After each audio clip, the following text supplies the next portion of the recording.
1,00,000 మంది శివభక్తులతో కలిసి మహారుద్రాక్ష పూజలో పాల్గొనండి. వెంటనే కాల్ చేసి మీ పేరును నమోదు చేసుకోండి. నమస్తే అండి. నమస్తే. శౌర్య గారు, నేను మీ ఇన్స్టాలో మీ వీడియో ఒకటి చూసి నాకు బాగా నచ్చింది.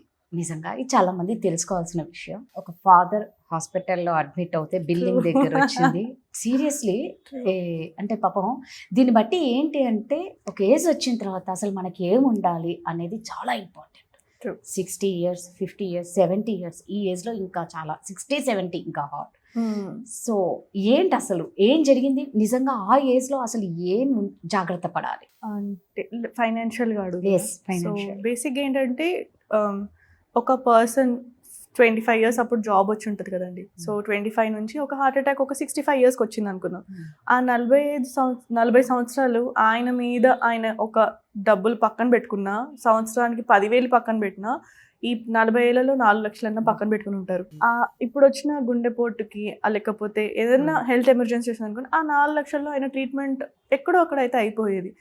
బట్ ఆయన ఇక్కడ ప్లాన్ చేసుకోకపోయేసరికి నన్ను చూసుకుంటారులే ఎవరో ఒకరు ఆ టైంకి అని చెప్పి 65 years అప్పటి వరకు ఏం ప్లానింగ్ లేకుండా ఉండేసరికి ఇంకా ట్రీట్మెంట్ ఆలోచించాల్సి వచ్చింది. ఇప్పుడు వాళ్ళు ట్రీట్మెంట్ పేషెంట్ కండిషన్ ఆలోచించాలా, ఈ డబ్బులు ఎలా కట్టాలని ఆలోచించాలా అన్న దాంట్లో ఉండిపోతారు.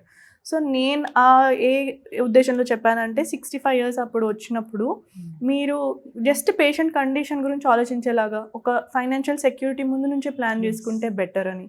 So any type of insurance which will cover అన్నది అది చూసుకొని మీరు హెల్త్ పరంగా మీరు హెల్తీ లైఫ్ స్టైల్ మెయింటైన్ చేస్తూ ఎప్పుడైనా హెల్త్ ఎమర్జెన్సీ వస్తే నాకు ఒక ఫైనాన్షియల్ సెక్యూరిటీ ఒక లేయర్ ఫామ్ ఉంటే బెటర్ కదా అన్నట్టు నేను ఎక్స్పెక్ట్ చేశాను అనమాట. దాని తర్వాత నేను రీసెర్చ్ చేస్తే నాకు తెలిసింది ఏంటంటే హెల్త్ ఇన్సూరెన్స్ అన్నది ఫస్ట్ మీరు ఎవరైతే వచ్చి మీకు హెల్త్ ఇన్సూరెన్స్ గురించి చెప్తారో వాళ్ళని కూర్చోబెట్టి అడగండి. వాళ్ళు ఆల్రెడీ మీకు టెస్ట్లని చేశాక హెల్త్ ఇన్సూరెన్స్ స్టార్ట్ చేస్తారు. చేశాక ఒక 1-2 monthsలోనే ఏమన్నా నాకు ఫ్రాక్చరో గుండెపోటో లేకపోతే ఏదైనా చిన్న మైనర్ సర్జరీ కావాల్సి వచ్చిందని వాళ్ళు అది కవర్ చేస్తారా లేదా అని కనుక్కోండి. వాళ్ళు కొన్ని ఎలా ఉన్నాయంటే లైక్ స్టార్ట్ అయినాక 2 to 3 years వరకు మేము అసలు ఏ డబ్బులు శాంక్షన్ చేయము అన్నట్టు ఉంటాయంట. నాకు తెలియదు అది. నేను ఏం ఉద్దేశం అని చెప్పానంటే లైక్ ఇప్పటికిప్పుడు నాకు హెల్త్ ఇన్సూరెన్స్ ఉంది, నాకు ట్రీట్మెంట్ ఆపకండి, ఈ చిన్న లాగా చెప్పాను నేను. చాలా మంది ఏ ఇన్సూరెన్స్ తీసుకుంటే బెటర్ అది ఎవరైనా సరే వచ్చి మీకు కూర్చోబెట్టి మీకు ఉన్న డౌట్లన్నీ అడిగేసేయండి. లైక్ ఇప్పటికిప్పుడు నాకు ఆపరేషన్ అయింది, నాకు మీరు డబ్బులు ఎంత అంతే ప్రాసెస్ అంతా మీరు చూసుకోగలరా, అది నేను తర్వాత ఎప్పటి వరకు కట్టగలను, నాకు ఆ ప్లాన్ కూడా అంతా చూసుకోవాలి. So that is important. And నేను ఓన్లీ ఇన్సూరెన్స్ అని నేను చెప్పటం లేదు. మీరు ఇప్పటి నుంచి ఒక పక్కకి జస్ట్ ఒక అమౌంట్, సర్టన్ అమౌంట్ మీ జస్ట్ హెల్త్ పరంగా పక్కన పెట్టుకుంటే బెటర్ ఎప్పుడైనా సరే. నా దృష్టిలో జస్ట్ ఒక మిడిల్ క్లాస్ అతనికి ఇంకా బిలో మిడిల్ క్లాస్ వెళ్ళడానికి ఒక హాస్పిటల్ బిల్ ఒక్కటే తేడా.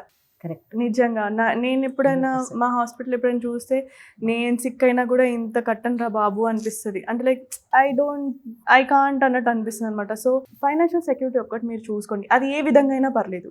ఎవరికైనా డబ్బులు పెట్టేస్తారా ఇన్సూరెన్సా లేకపోతే మీరు ముందు నుంచే మీ పేరు మీద పెట్టుకుంటారా అన్నది it's all yours, me call, ఏదైనా వేయండి. Right, correct. ఎందుకంటే ఎవరో వచ్చి ఏమో చూస్తారు, ఏమో చేస్తారు, నథింగ్. పిల్లలు కూడా చూడరు ఒక్క కాన్ టైంలో కూడా. అందరికీ పిల్లలు చూస్తారు అంటే రియల్ దాని అంత లక్ ఇంకొకటి లేదు. బట్ మా ప్రతి పిల్లలు నాకు ఏదొచ్చినా చూస్తారు, ఎంతైనా ఖర్చు పెడతారు అనుకోవడం మాత్రం అది మిత్. అందరి పిల్లలు ఎందుకంటే ఈవెన్ వాళ్ళకంటూ సపరేట్ ఫ్యామిలీ ఉంటుంది. వాళ్ళకి సడన్గా అప్పుడు ఫైనాన్షియల్ బర్డెన్ ఏముందో మనకు తెలీదు. వాళ్ళు మరీ అప్పులో ఉన్నప్పుడు మీకు గుండెపోటు వచ్చింది అనుకోండి, వాళ్ళు ఎంత ప్రేమ ఉన్నా వాళ్ళు కూడా ఏం చేయలేని పరిస్థితి. సో ఆ టైంలో మీ హెల్త్ సాక్రిఫైస్ అవ్వకుండా you just take care of your own bills. ఆ పొజిషన్లో ఉండండి అని చెప్తాను అందరికీ. ఎందుకంటే ఇది ఒకరి మీద భారం లేని పని. అది ఎందుకంటే మామూలుగా బిల్లు మనం గత వీడియోలో కూడా చెప్పుకున్నాం, బిల్లులు అంటేనే ఒక ప్రెజర్. అదొక లేని అదే హెల్దీగా ఉన్న పర్సన్ కూడా ఏదో ఒక ఇష్యూ వచ్చేస్తుంది ఆ బిల్లుని చూసేసరికి. సో అందుకు కంపల్సరీ అంటే ఒకటి శౌర్య గారు, దీన్ని బట్టి ఏ ఏజ్ వాళ్ళైనా చిన్న పిల్లల నుంచి మనం ప్రతి ఒక్కరికి హెల్త్ ఇన్సూరెన్స్ కంపల్సరీ చేయించాలి అని అర్థమైంది. ట్రూ. అంటే లైక్ మీకు అవసరం వచ్చినప్పుడు ఇప్పుడు మేము ఎవ్రీడే పేషెంట్ కండిషన్ ఎక్స్ప్లెయిన్ చేస్తూ ఉంటాం బయటకు వచ్చి.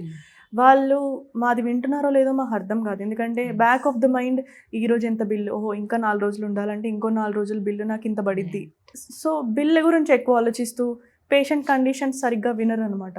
సో ఆ బ్యాక్ థాట్ అన్నది ఉండకుండా ఉండడానికి మీరు ఏమన్నా ఫైనాన్షియల్ సెక్యూరిటీ పెట్టుకోమనే చెప్తున్నాను నేను, అంతే.